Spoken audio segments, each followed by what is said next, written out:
Alright, I caved in and I bought the DJI Action 2, even though I do have the Insta360 Go too. So I'm just gonna compare the two cameras and let you guys know which one I prefer and all the pros and cons about each one. I want to point out that I don't do any action sports. My intentions are basically vlogging and capturing my moments when I'm traveling. This comparison is gonna be focused on being a point and shoot camera. So let's start off with the things I do like about the Go 2. There's one big thing, and that's being able to shoot in pro mode, which allows me to reframe my shots later for horizontal or vertically, basically letting me choose to pick the right resolution to upload to YouTube or Instagram. And also in the Studio app, I can kind of reframe it a little bit to how I want it. There's other little things like the case is a remote control, so I can wirelessly record it or check how long it's recording. There is a lens cover, so I do feel a bit safer being a bit more rough with the camera. And the horizon leveling is better, but honestly, as a point and shoot camera, I don't really need it to be on. So to me, I guess it's a little pro, but not necessary. That's about it. I think everything else on the Action 2 is better. So let me show you why I'll be using the Action 2 from here on out and pretty much tell you why I'll be picking this over the Insta360 Go 2. Let's start off with functionality. Connecting to other accessories are super simple. I just take it off the magnet and throw it onto another one, so I can really swap around pretty much effortlessly. On the Insta360 Go 2, yeah, there is a certain point you can do that, but once you start using a tripod, it's pretty much the old school way where you have to twist and turn and then you can use it. Now turning on both devices, the Action 2 powers up way faster. Once it turns on, I can start recording, whereas on the Insta360 Go 2, I would have to open the clamshell, then I would have to connect it, and then I can shoot. And it does take a longer process and a lot more steps. If you are using a micro SD card with the Action 2, you can't record right away once it turns on. It does take a little bit time to initialize and just pretty much read the SD card, but I still find it faster than the Go 2. On the Go 2, you can hit the button on the camera unit right away and it will start recording even though it's off, which is something I like a lot, but sometimes it takes a long time to boot up and sometimes it's fast, sometimes slow. It's really inconsistent and I don't really like that, so I'm always trying to guess or make sure that it's recording every time I'm using that feature. One thing I do notice, if you do record a long clip using that method, it takes a long time for it to stop recording. So that's another thing I don't really like. So between the two of turning it on and getting your shots faster, the Action 2 is much easier where you press a button and you're good to go. And it boots up faster. On the Go 2, there's so many steps you have to do to even start recording. If you are using a dual screen monitor, I do notice that when you boot up the unit, the second screen or the selfie screen takes a little bit longer to boot up. But that doesn't stop it from recording. You can hit record right away, but you just have to wait a little bit longer for the front screen to turn on. And it does get significantly slower if you do have a low battery, so that's something to note as well. Let's talk about the screen next. The Action 2 has one, the Go 2 does not. And shooting these two side by side, I just naturally like looking at the screen because I know what I'm shooting at and at least I can get the shot I want. I know that these lenses are wide enough where if I'm just pointing at something in a general direction, it's going to be in the shot, but for me, I feel like people who are more into video or vlogging in general really appreciate having the screen. So in my opinion, the screen is a must for me. And of course with the screen, you do get touch settings where you can just get to things much quicker. I can easily format the card with a couple of swipes or change the focal length of the wide to ultra wide lens. Or even view my footage on the Action 2, which makes everything so compact and handy in this one little device. On the Go 2, it's much slower. You would have to press the same button again and again to get to the setting. And if you miss it, you would have to start over from the top and get to the point again. So comparing operation wise, on Action 2 it's like using a smartphone, you're just swiping around, whereas on the Go 2 it kind of feels old school and there's a lot of steps, so much longer to get where you need to go. And now for audio quality. If you're using this for vlogging, of course you want to hear your voice to tell your story very well. In my opinion, I do like the microphone quality coming out of the Action 2 much better, with or without the extra mics coming out of the dual screen module. Yeah. Absolutely destroying it. See a lot more detail. Dude, it's absolutely destroying it. See a lot more detail. Dude, it's nuts. If that's not good enough for you, you can connect to an external microphone like the Rode Wireless Go or the new DJI microphone that's coming out later. On the Insta360 Go 2, you're stuck with the microphones you have and you can't connect to anything else. Now let's talk about battery. I do find that the battery does last longer on the Insta360 Go 2. You are shooting at a lower resolution from 1080 to 1440, and also there's no screen to power, so that does make sense. But once you run out of power, you do have to use the USB-C cable to charge it. But on Action 2, you can swap it to another battery module or another dual screen module. And I know that is really expensive because if you want an extra battery, that's like another 70 bucks.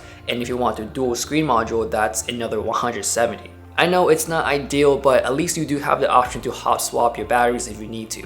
On a side note about charging these devices, the Go 2 can only charge with a USB-C to USB-A cable, which is a huge bummer for me because all the stuff that I have now are just strictly USB-C to USB-C. And that also applies to connecting the camera to the computer as well. On the Action 2, you can use any USB-C cable, USB-A to USB-C or USB-C to USB-C. So in terms of the battery and charging experience, the Action 2 is definitely much better. Next up is the camera quality. In broad daylight, they look very good on both cameras, so you don't really see a huge difference between the two. I do like the ultra wide look coming out of the Action 2, which can fit a lot more in the frame. But where you will see a bigger difference is in low light. But honestly, both of these cameras are not good in low light at all. I would suggest just sticking with your phone because for me, I think that will just produce way more better quality image than both of these cameras combined. Technically speaking, the Action 2 does produce the better and higher quality image because that thing can shoot up to 4K 120, whereas on a Go 2, the highest that can shoot is 1440 with 50 FPS. But if you're just posting on social media like Instagram or Facebook, most likely you guys can't even tell the difference. And here's a list of everything else where I think the Action 2 is just better than the Go 2. Obviously resolution, we just talked about that, but when you're physically shooting with these two, the quality of the Go 2 is much better. It's aluminum, you can feel the high quality of metal, and of course the glass screen. On the Insta360 Go 2, it's very plasticky and it kind of feels like a toy. Of course with the Action 2, you do get expandable memory where you can pop in an SD card and just start shooting, and if that's full, you can just hot swap to another one. Another side perk about having an SD card in general, you can just connect it to your computer through SD card or whatever, and you can just import your footage way faster. On a Go 2, once you fill up that memory, you're pretty much stuck and you can't shoot anymore until you offload all that footage. And from my experience of my Chicago trip, offloading all that stuff out of the Go 2 took forever. Another bonus for me is the Action 2 is also a webcam because when you're not out and about shooting and just not using this in general, you can actually use it at home as well. So it's like multi-purpose, which is something I do like. In this section, I want to talk about my experience where the Go 2 technically has the advantage, but the Action 2 still does it better. Now with this first point, which does not relate what I just said, the Go 2 is technically much smaller and lighter. But after a couple minutes of shooting with these two cameras, having them in my hand kind of just felt the same. And shooting with the pendant, it's pretty much the same thing. I do feel the weight difference and the Action 2 does feel heavier, but to be honest, after a while, like I said, it feels pretty much the same thing. Now the Go 2 does have a tripod, which is cool and I do like the idea, but it only works well on a completely flat surface. But it's not that stable. If there's a strong wind blowing or even if you sit on a metal bench where there's a lot of tiny holes, that tripod is not gonna work. But in that same exact scenario, the Action 2 will do it better because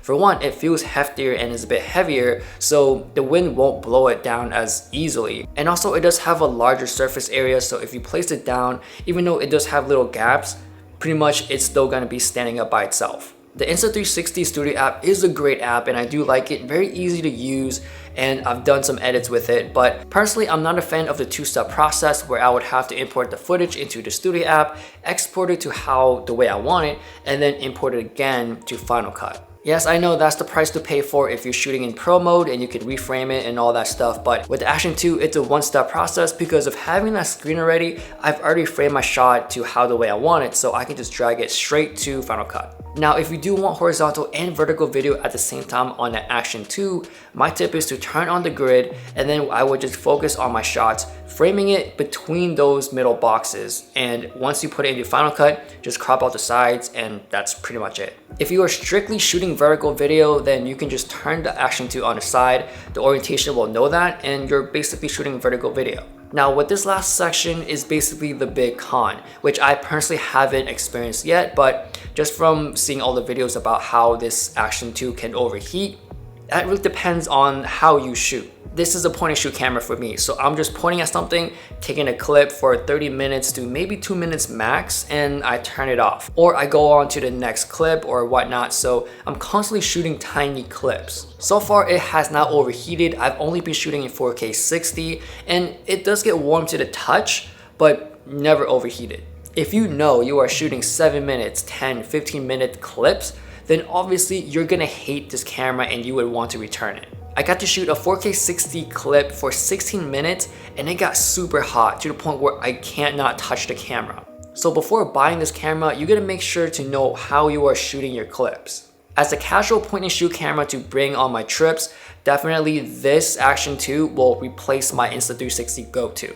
So with all the things I've mentioned overall, the experience on Action 2 is just much faster. I'm not limited to the memory or the battery, and basically I have a screen to see what I'm shooting. It's just a clear choice to me that Action 2 is the better camera for me. So that is my comparison or my video of my experience shooting with these two cameras. Let me know your thoughts and what you guys think about these two cameras. Thanks for watching and I'll see you guys later.